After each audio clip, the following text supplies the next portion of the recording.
Video, we'll be discussing about Physics Paper 2 AS Level Structured Question 2023 May June Variant is 22 and the subject code is 9702. Define pressure. Pressure is the force per unit area. Use your answer from part A to show that the SI base unit of pressure is kg per meter per second square. So pressure is the force per unit area. Force is equal to mass into acceleration per unit area. The SI unit of mass is kg, the SI unit of acceleration is meter per second square, and the SI unit of area is meter square. So after cancelling, we get kg per meter per second square as shown. So in this part, we need to find the SI unit of k, where k is a constant. So first of all, we make the k become the subject of formula. Then pi has no unit. Pressure has the unit that we have calculated earlier, that is kg per meter per second square. So kg per meter per second square. Then r is the radius and it has a unit of meter to the power 4. And rho is the density. Density is mass per unit volume or kg per meter cube, its unit. So kg per meter cube. Then t is the time in seconds divided by 8. 8 has no unit. L is the length and so its unit is meter, while m is the mass, its SI unit is kg. Then after cancelling, we get kg per meter per second as the SI unit of k, that is constant. Experiment is performed to determine the value of k by measuring the values of the other quantities in the equation B. The values L and R each has a percentage uncertainty of 2. So the value L and R each has a percentage uncertainty of 2. State and explain quantitatively which of these quantities contributes to the more percentage uncertainty in the calculated value of k. So which quantity comparing L and R contributes to more percentage uncertainty in k. So if we write just these things apart, then k is equal to r to the power 4 by L. So whenever we calculate percentage uncertainty k, we know that since r has a power 4, so its uncertainty is multiplied by 4, while for L, since it has a power 1, so its uncertainty is multiplied by 1. So as we can see that though R and L has the same percentage uncertainty, but as R is multiplied by 4, so its percentage uncertainty comes to be 2 into 4, that is 8. So its percentage uncertainty is 8, while the percentage uncertainty in L is only 2.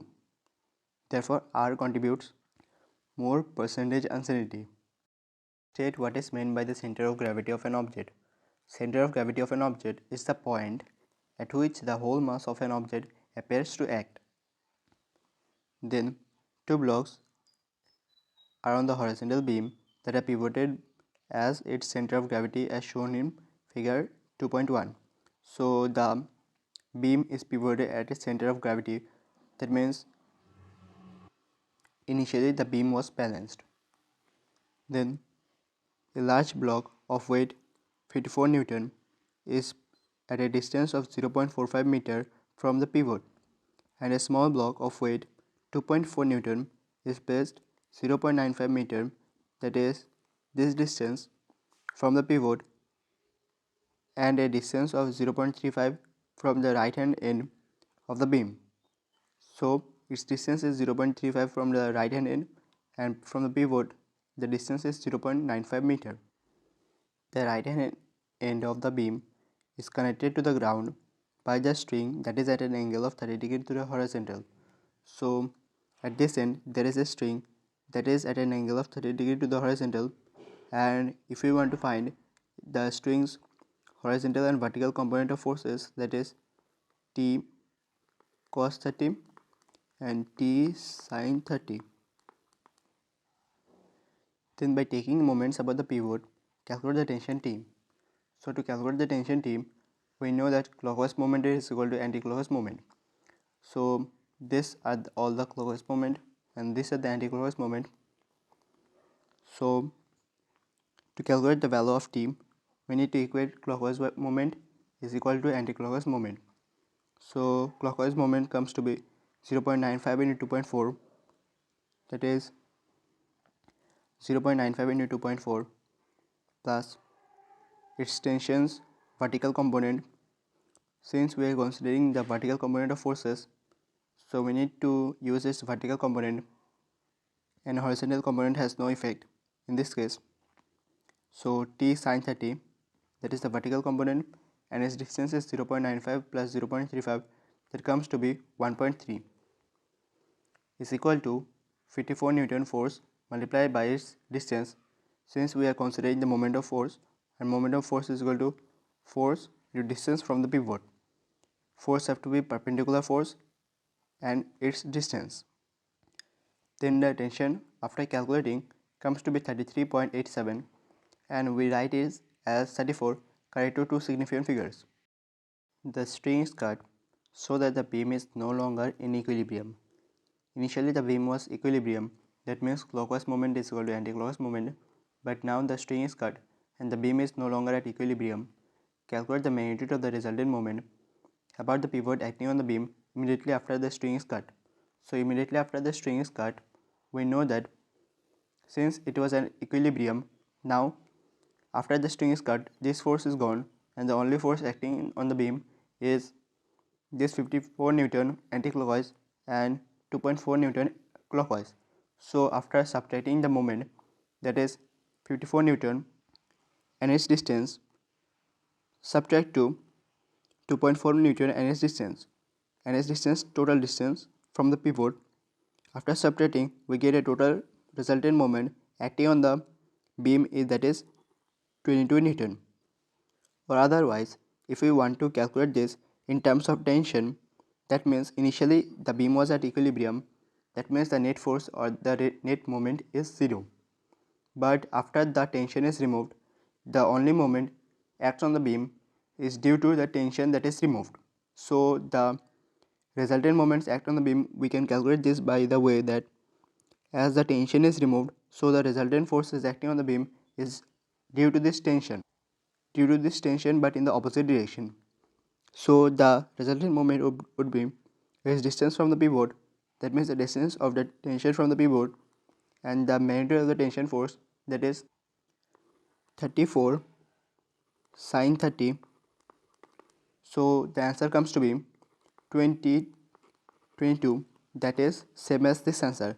So you can calculate this in either way, that is by using the tension that is removed or by the final resultant moment that is acting on the beam.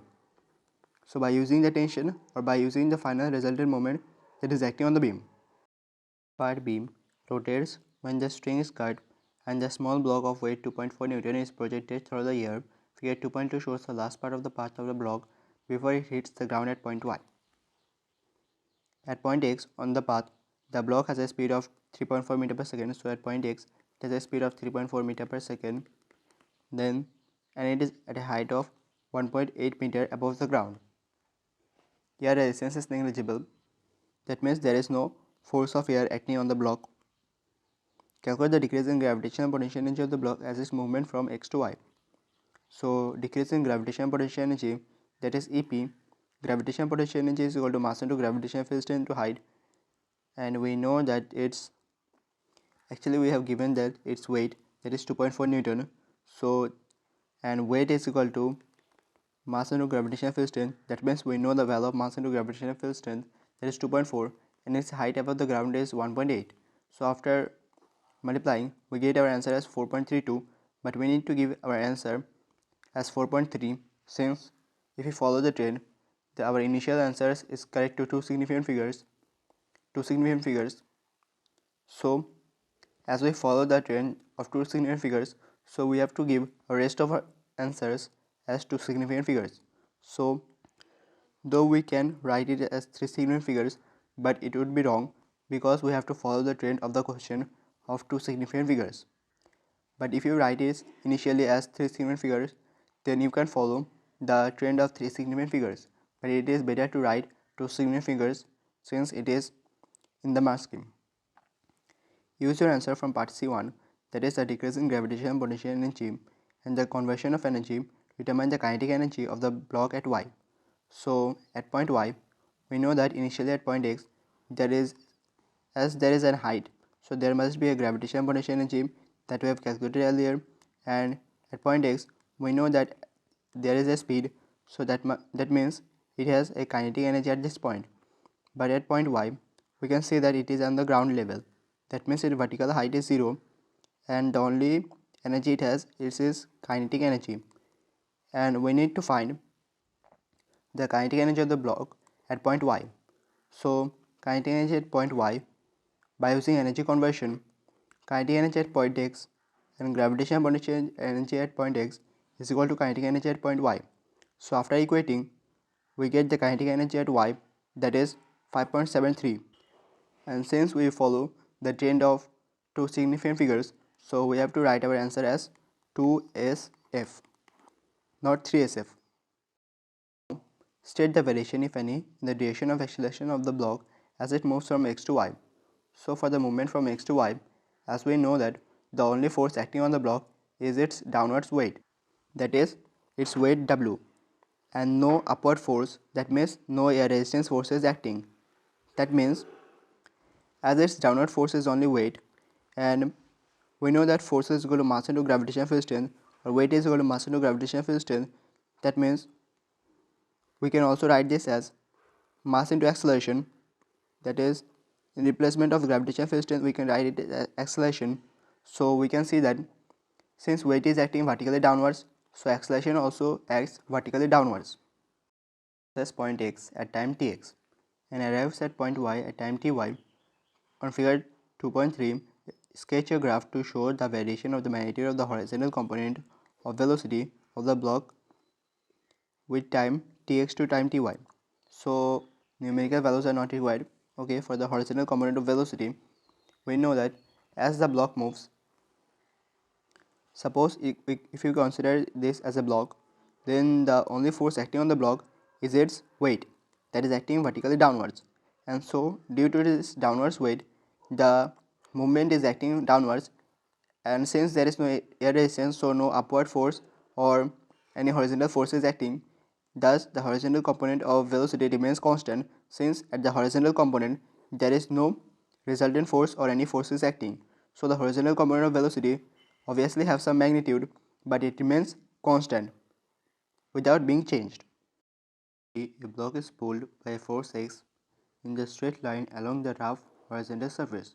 So as the surface is rough, that means there is an effect of friction, that is of magnitude 0.80 newtons, as shown in figure 3.1. Assume the total resistive force opposing the motion of the block is 0.80 newton. That means the total resistive force is 0.80 newton at all the speeds of the block. That means whatever the speed is, the resistive force remains constant. The variation with time t for the magnitude of force x is shown. So force x is the forward force and its variation with time t is shown. That means initially x has a higher magnitude, that is constant, then the magnitude of x becomes equal to the frictional force or resistive force, that is 0.8 newton. That means as forward force is equal to backward force, that means the object is moving at a constant velocity and acceleration is 0. So the resultant force on the object is 0, since resultant force is equal to mass into acceleration, and as acceleration is 0, so resultant force is 0 and velocity is constant. Define force. Force is the rate of change of momentum. Since we have given our question in terms of momentum, so we have to give the definition in terms of momentum, that is resultant force is equal to change in momentum by change in time or rate of change of momentum. Determine the change in momentum of the block from time t is equal to 0 to time t is equal to 3. So we need to find the rate of change in momentum. We need to just find the change in momentum. So resultant force is equal to change in momentum by change in time. Change in momentum would be resultant force into time, and the resultant force is from time t is equal to 0 to time t is equal to 3. The resultant force that is acting is 1.4. So 1.4 is the force that is acting, that is force x, and resultant force, we know that resultant force is equal to forward force, that is the force x, minus resistive force, that is r, that is F. So forward force, that is x, minus resistive force, that is 0.80. So we need to calculate the resultant force. If we need to calculate the resultant force, we subtract the value of x, that is 1.4, minus 0.80 since it is the backward force resisting the motion. So the resultant force comes to be 1.4, that is the forward force minus backward force, that is 0.8 into time. So the change in momentum comes to be 1.8. Explain the motion of the block from time t is equal to 3 to time t is equal to 6. So we know that from time t is equal to 3 to time t is equal to 6, the forward force, that is the force x, is 0.8 Newton, and the backward force, that is the resistive force, is also 0.8. That means the resultant force on the object is 0 and the resultant acceleration is also 0, since resultant force is 0 and the object has a constant velocity. So the velocity is constant or the resultant force is 0 and acceleration is 0. So we have to give 2 points since it is 2 mark question. Then force X produces a total power of 2 watt when moving the block from time t is equal to 3 to time t is equal to 6 seconds. So it gives a power of 2 watt from time t is equal to 3. That means from this time to time t is equal to 6 seconds, it produces a power of 2 watt. Find the distance moved by the block during this time interval. So we have to use the equation, that is power is equal to force into velocity. Actually this is a new equation that we have to use. Power is equal to force into velocity and velocity is equal to distance by time. We need to find the value of distance, that is this t. We know the value of power, we know the value of time, that is between 3 to 6 seconds, and from the graph we need to find the value of time force. So from time t is equal to 3 to time t is equal to 6 seconds, the force that is acting is same as the resistive force, that is 0.80 Newton.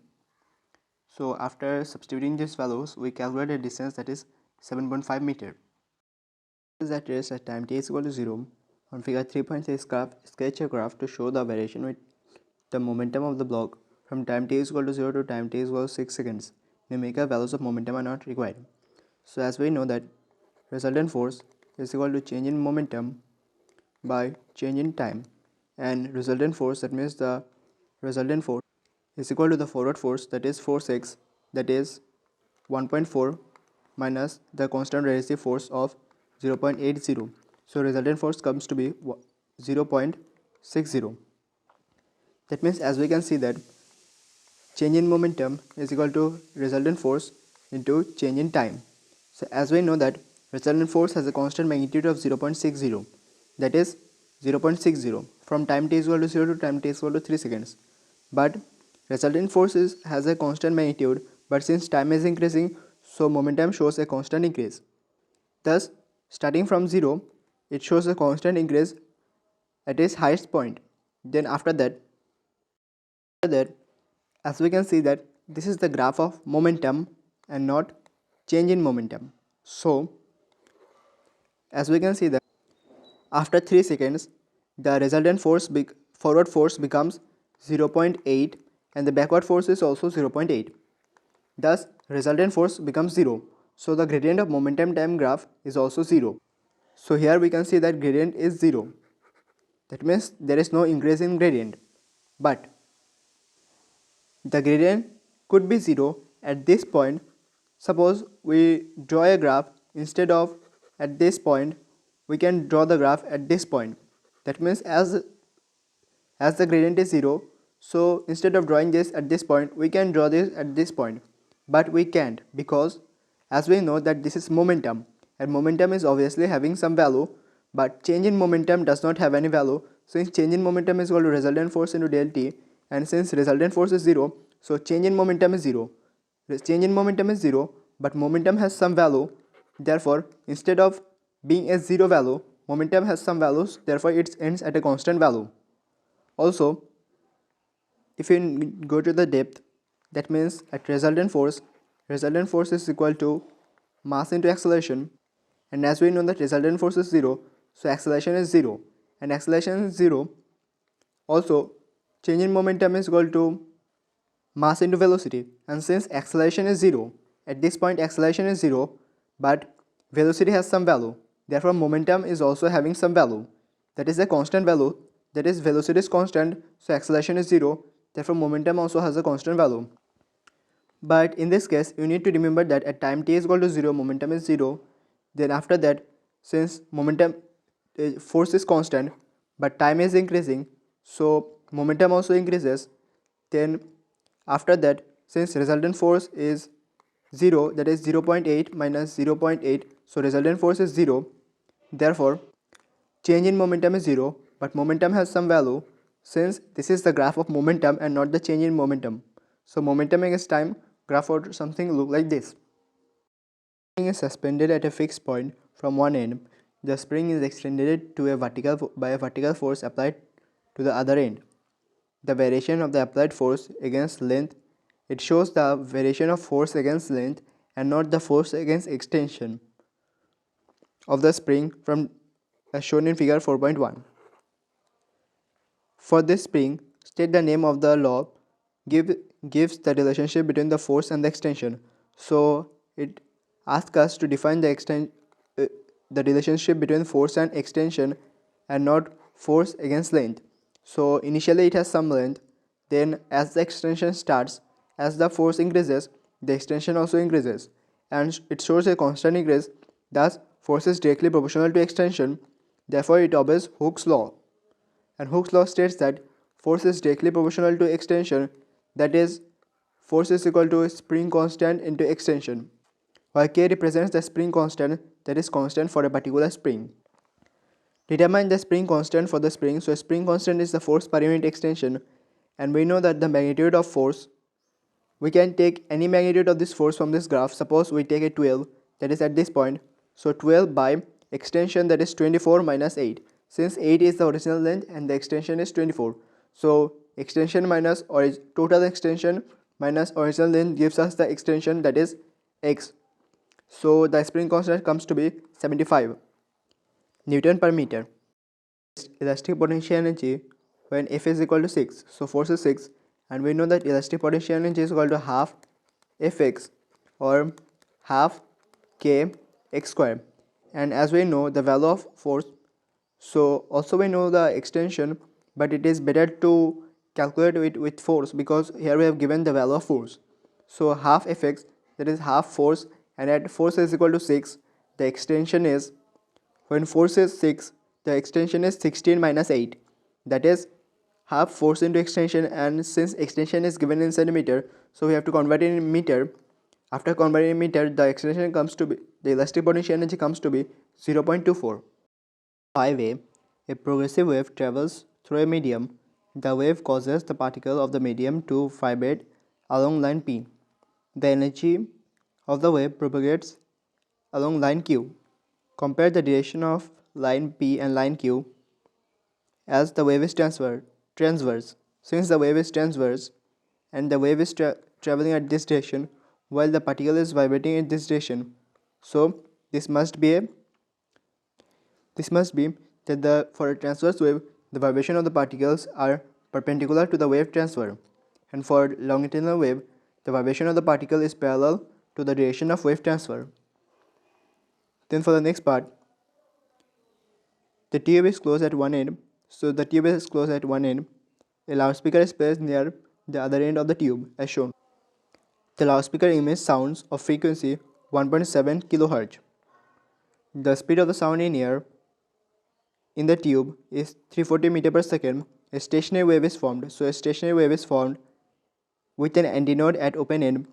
So at the open end there is an antinode, and of the tube there is only one other antinode inside the tube. So it refers in the question that at the open end there is an antinode and one other antinode and only one other antinode inside the tube. So suppose we consider the antinode at this point, and we know that at the closed end there is always a node and at the open end there is always an antinode. So joining the antinodes to two antinodes, we can draw a graph that look like this. Now we need to determine the wavelength of the wave. To determine the wavelength of the wave, we know the frequency and we know the speed. So by using v is equal to f lambda, we can calculate the wavelength of the wave, that is v is equal to f lambda.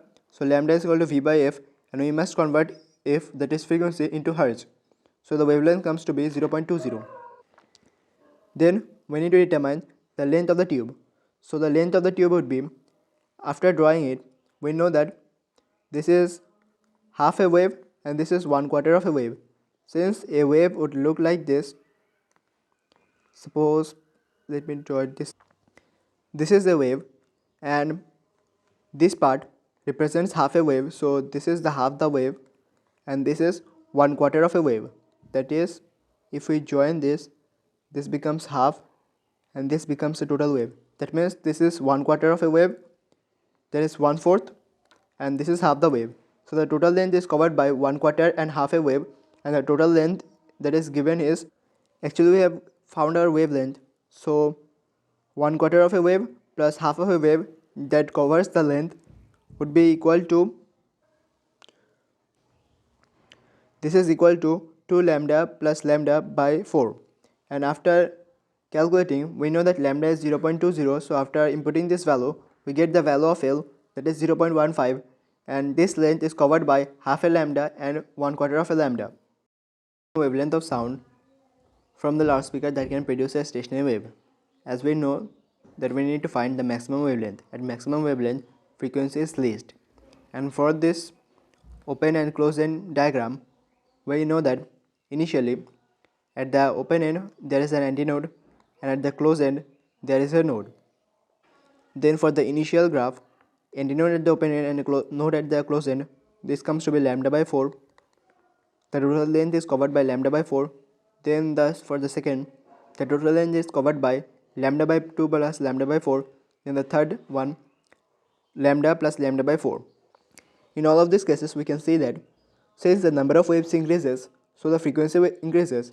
That means initially frequency has the least value and wavelength has the highest value. That means the maximum wavelength would be lambda by 4 that covers the length.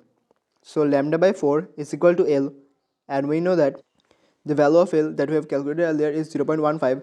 So lambda by 4 covers 0.15, so the maximum wavelength would be 0.6 that covers the length. Two polarizing filters are arranged so that their planes are vertical and parallel. The first filter has the transmission axis at 35 degrees to the vertical, and the second filter has the transmission axis at an angle alpha to the vertical. All these angles are from the vertical. So this is from the vertical and this is also from the vertical. Angle alpha is greater than 35 degrees but less than 90 degrees. A beam of vertically polarized light of intensity 8.5 watt per meter square is incident normally on the first filter. Show that the intensity of the light transmitted from the first filter is 5.7 watt per meter square. So as we know that the formula for intensity for a polarized light is I is equal to IO cos square theta, and IO is the initial intensity, that means at this point, and I is the initial intensity at this point. So we need to find the intensity at this point. So this intensity would be IO cos square theta, and we know the value of IO, that is 8.5, and theta is 35 from the vertical.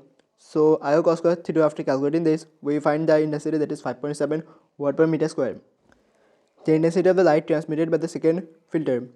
So for the second filter, we know that I is equal to IO cos square theta, and here I is the second intensity of light, that is I2, and the IO, that means the initial intensity is I1.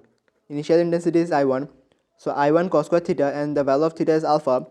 So we know that the final intensity is 5.2 and the initial intensity that we have calculated earlier is 5.7. So final intensity is equal to initial intensity into cos square theta. So theta comes to be 17.227 degree. And as we know that the initial transmitted action is at this line, so after the alpha, as alpha is calculated from the vertical, but since the transmission axis at this point, so we get the angle for this axis, and for the transmission axis to be vertical, we need to calculate this total value of alpha. We know this small value of alpha, and the total value would be this 35, initial 35 plus this value is equal to alpha. So 35 plus the final angle is equal to alpha, so the alpha comes to be 52 degree. Filament lamp decreases. Study and explain how the resistance of the lamp changes. So resistance is inversely proportional to current. As current decreases, therefore resistance must increase. A cylindrical wire has length L, resistance R. The total number of free electrons the charge carrier contained in the volume of the wire is N. So N is the total number of free electrons per unit volume. This is not the N, this is the total number of electrons. The total number of electrons in the volume is N. That means N is the total number of electrons.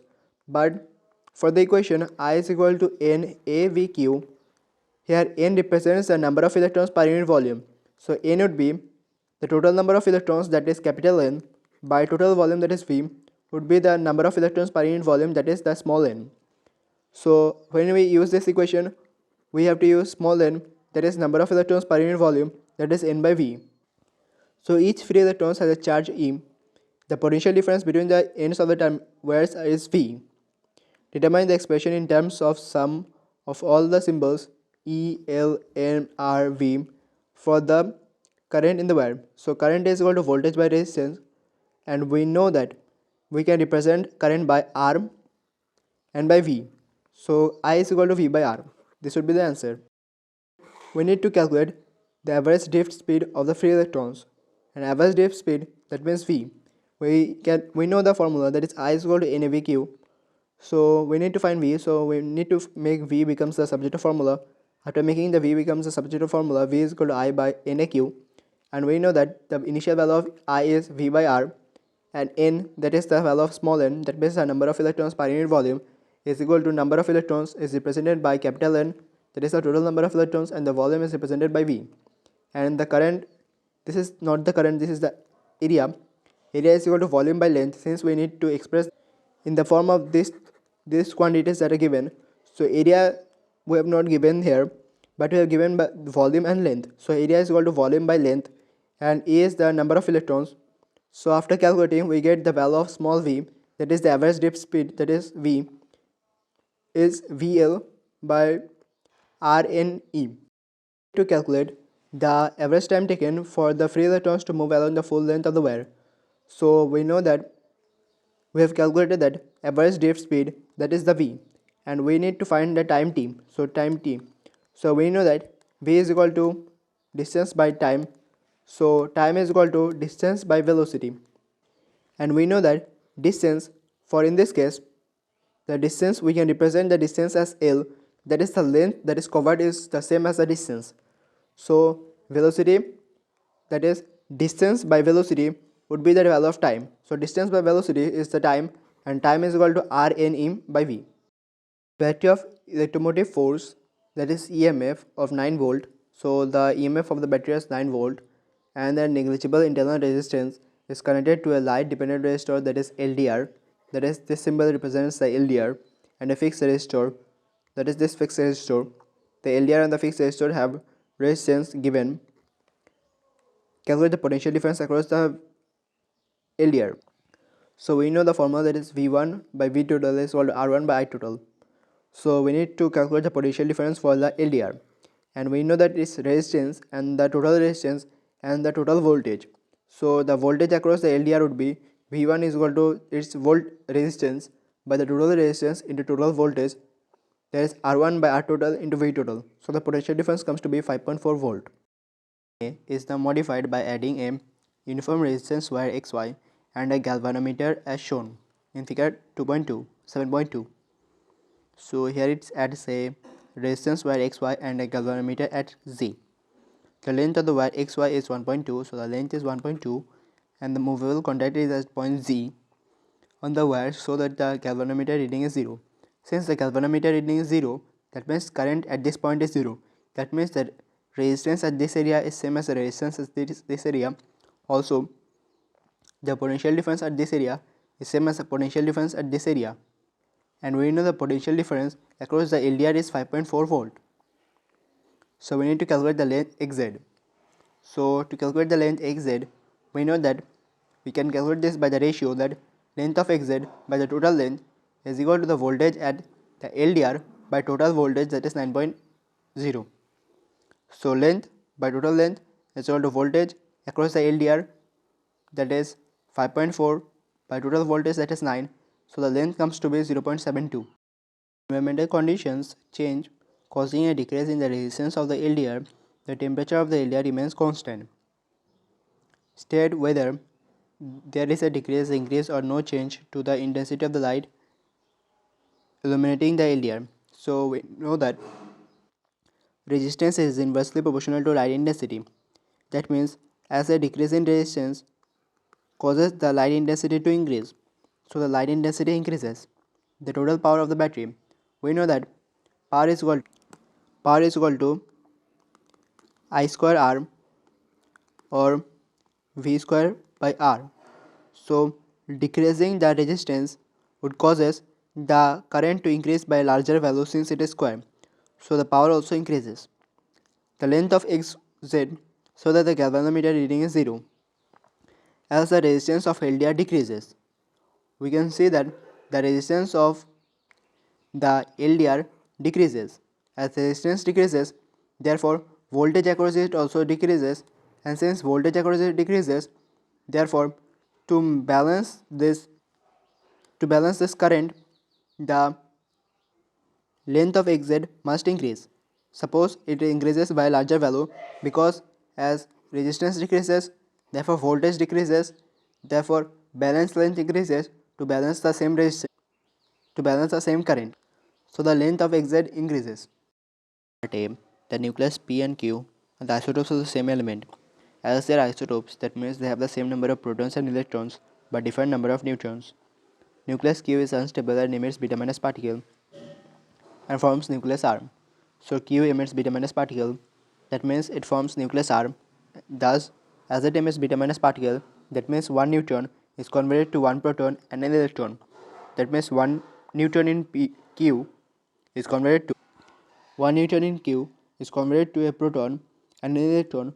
That means here is an electron and a proton extra in arm, and in arm there is one less neutron, but the total number of protons and neutrons remains the same. Now for the nucleus P and Q, that means the nucleus P and Q that are isotopes, compare the number of protons. So the number of protons, as they are isotopes of the same element, that means they have the same number of protons.